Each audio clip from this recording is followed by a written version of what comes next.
Hi folks, and welcome back to the Sketchup tutorials. In this video, we're going to be starting a video on the Follow Me tool. We covered it briefly in the last video. It's right here. But for the sake of this project, we are going to clear the entire grid. Now, if you want to save your project, make sure that you click the Save button up here, and then we're going to go to New and create a new file. But for me, since I don't want to create a new one, I'm just going to highlight everything. So like, for example, if I come over here and I click and I drag across, you'll see this little box form. It'll highlight everything, and then I just right click and erase. And that's going to get rid of everything that we've created so far, and that's perfectly fine. So now what we're going to do here is we're going to start off pretty simple. The first thing we're going to do is we're going to build a rectangle. It doesn't matter how big it is. So let's say 160 by 160. It doesn't have to be a perfect square. And we're going to build a rectangle. Now we're going to move over and we're going to build a circle, and we're going to build, let's say, 2 circles. About the same size. They don't have to be exact. But just for the sake of this video, we're just going to get started off with that.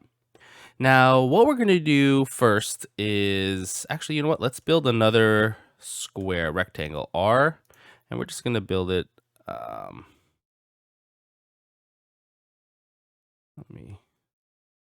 Just going to build it back here. Doesn't have to be anything impressive. Alrighty, so we have 2 squares and 2 circles. All right. So now that we have this, what we're going to do is we're going to use the line tool. I'm going to find the midpoint of this right side. It's going to click, and then I'm going to draw all the way to the other side. Likewise, midpoint to midpoint, and there we go. We have the midpoint of our square.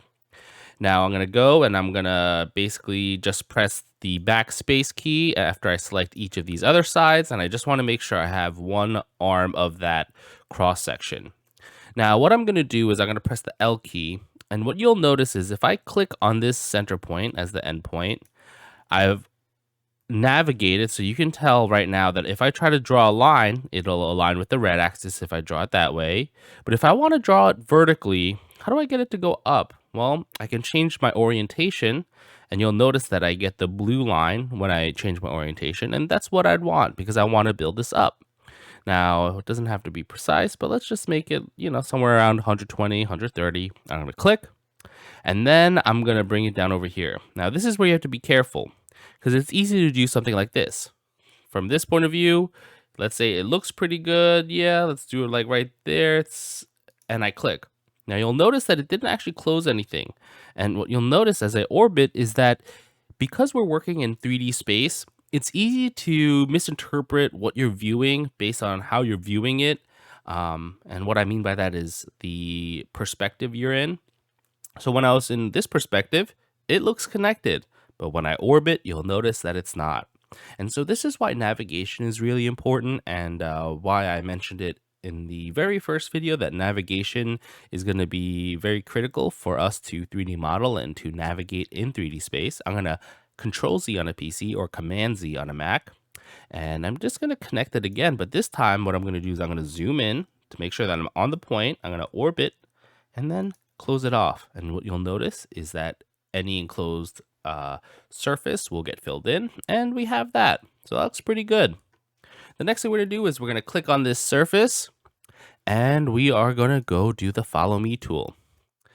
Now, what you'll notice first, as soon as I start moving this surface, is that it will follow my mouse and it will follow this path right here and around.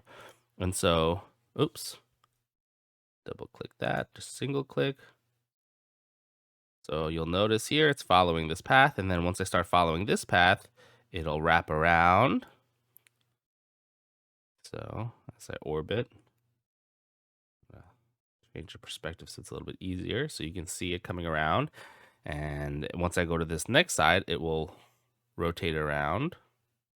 And it's auto correcting. You'll notice that it looks like, oh no, that looks too wide. But once I round the corner, it will auto correct, because ultimately what I want this to become is a pyramid. And so what you're noticing is this is auto correcting right here as it gets around. Oh. Yeah, see, it thinks I'm just along this axis. But as soon as I bring my mouse point back to its original starting point, you'll notice that it will finish off the pyramid. Now, it's not a perfect pyramid because this wasn't a perfect square. Remember, it was 160 by 166 or 163, so it's a little bit longer, but generally it accomplishes what we are going for. So that's what the follow me tool does. It's pretty neat. It's kind of useful. And we can use it in different ways. Now, for this second one, what I'm going to do is I want to change our perspective so we're a little bit more flat. And then I'm going to build a rectangle on somewhere along here, but I want it to go upward. So it should be green. And it doesn't have to be too big, but I think that's about right. So what this is doing is it's a rectangle that I'm going to follow around the entire perimeter. So if I want to do this, I can do this. I click here, and basically if I follow it all the way around, so as I come around, it'll know to come back and fill in everything. I click, and you'll see it right there. And so there we go. And then I can take this, and I press backspace to delete it. Now, it doesn't mean that you necessarily have to build this shape like this. We could have easily just built a large rectangle. We could have offset it, let's say like there, deleted this, and then pulled this up and done something very similar. And that is possible. So, this is something that I just wanted to show you because while this shape is easily created, this shape is not possible to create. And so there are instances where using the follow me tool is very useful. So I wanted to show you how to make this so that in the future, when you needed a project or you needed to use this particular tool for a project, you knew how to follow and trace the path to build something all the way around, and not necessarily just to create, let's say, this frame for like a photo stand or something like that. So I'm just going to get rid of that and we're going to move on.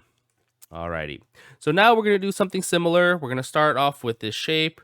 We're going to start with the L tool and we're going to go right to our center. Now with circles, it's a little bit easier to find the center instead of having to do the cross with the horizontal and I guess a vertical line.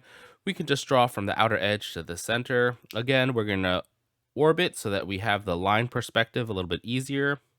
And we're going to draw up and we're going to zoom in and orbit, and we're going to be careful to do the same thing. So like we did before, since this is a circle, this should be even easier. We're going to choose the follow me tool, click this surface, oops, not double click, just single click. And then you'll notice as I bring it right around, it'll finish off the cone for us. And then likewise, it doesn't necessarily have to be a shape like this. So for example, let's go back to our line tool L. We're going to build this to the center. Oops. L, right to the center. And then what we're going to do is we're going to build a small line up. And then we can use the, say, 2-point arc tool. So we're going to select this other point.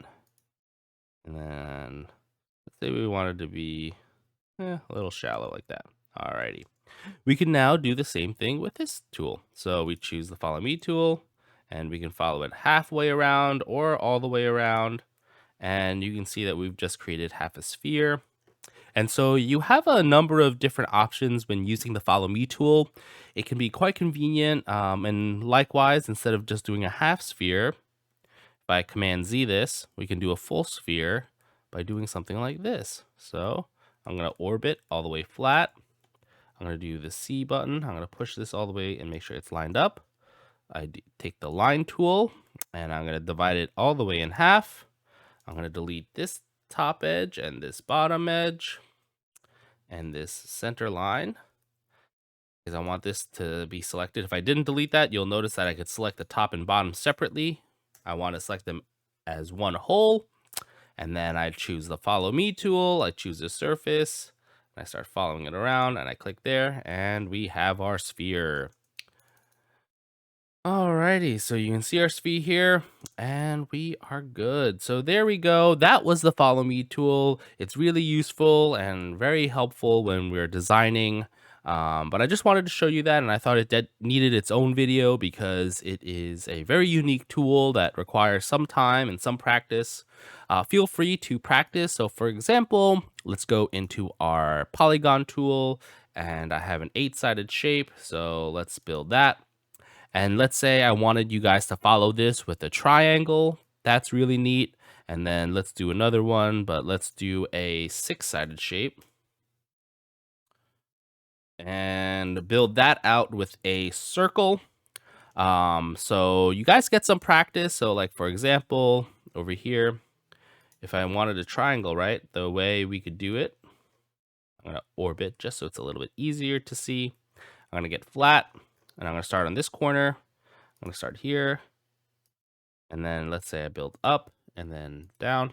I could build the triangle that way or however which way I want, and I'd use that to follow me all the way around.